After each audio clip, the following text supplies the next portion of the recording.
Trump hit with bipartisan criticism for welcoming foreign help in 2020 election. Washington. U. President Donald Trump, after 2 years of hammering home a simple, powerful defense, collusion. You came under bipartisan fire Thursday after he said he would gladly listen if a foreign government offered him dirt on a political opponent, and asserted there would be nothing wrong with doing so. The president's defiant comments in a television interview suggest Special Counsel Robert S. Mueller's final report, which found sweeping and systematic Russian interference in the 2016 election aimed at helping Trump win, did not so much chasten Trump as embolden him. National security veterans warned that Trump's cavalier attitude all but invited foreign meddling in the 2020 race, raising the stakes as election officials and campaigns worry about sophisticated deepfake videos and other disinformation aimed at influencing voters.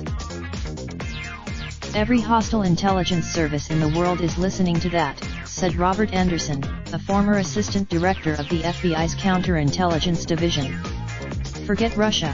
The president's stated willingness to accept foreign help in an election set off a cascade of criticism Thursday, spurring fresh Democratic calls for impeachment and some Republican expressions of concern, if not condemnation. Under federal law, House Speaker Nancy Pelosi, D. California, said Trump's comments show he does not know the difference between right and wrong, and that's probably the nicest thing I could say about him. Pelosi said the House would introduce legislation to require campaigns to report foreign offers of assistance. But she said although Mueller concluded that Trump's campaign welcomed Russian offers of help in 2016, he did not charge anyone for doing so.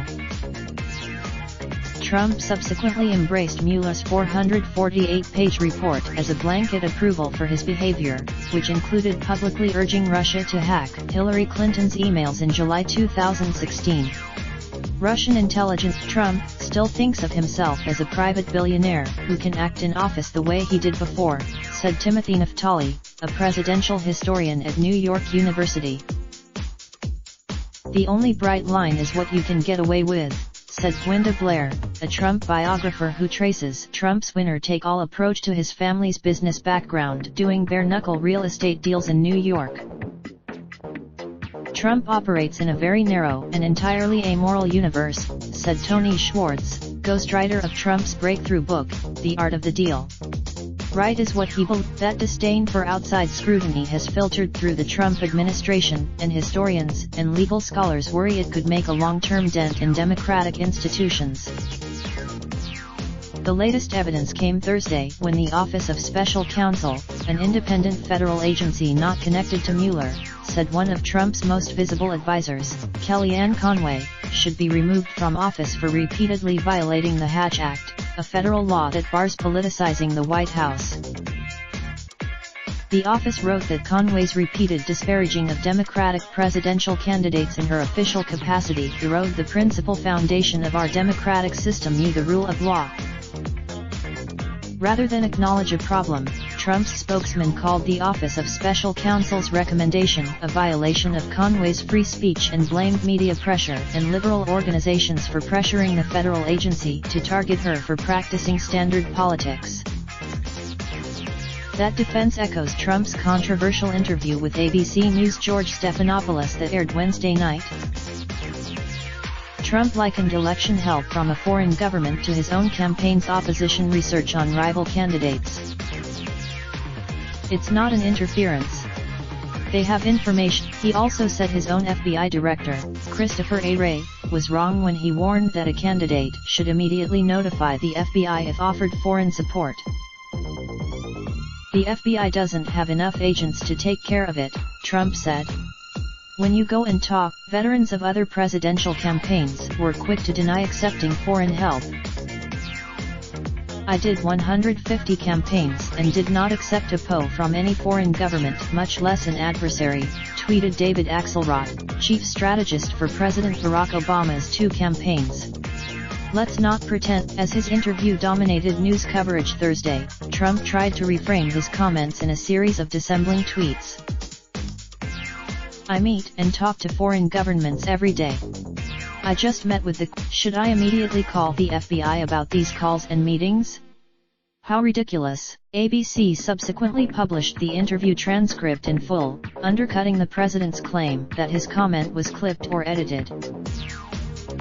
Republicans, as they often have when backed into a corner by Trump, attempted to distance themselves from his comments while also defending him.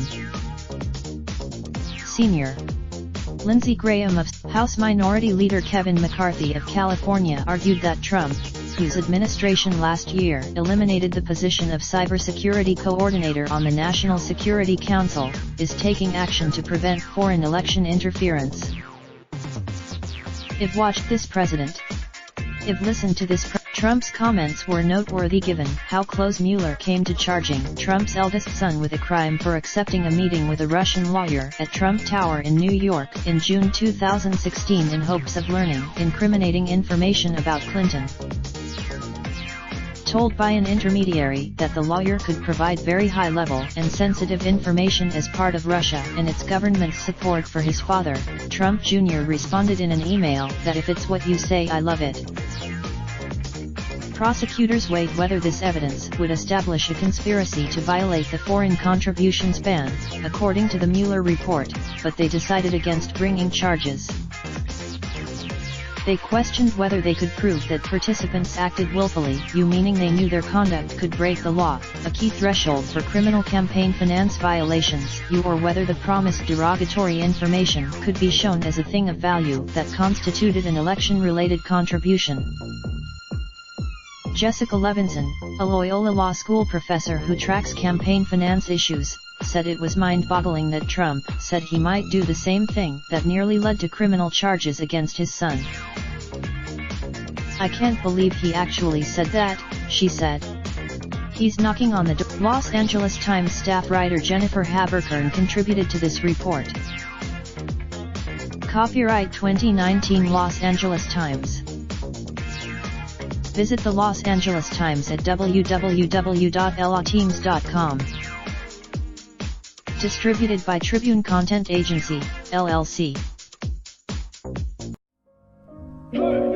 Raindrop, drop top, top smoking, no cooking the hot pot. Fucking on your bitch, yeah, that. Looking up, open the park pot.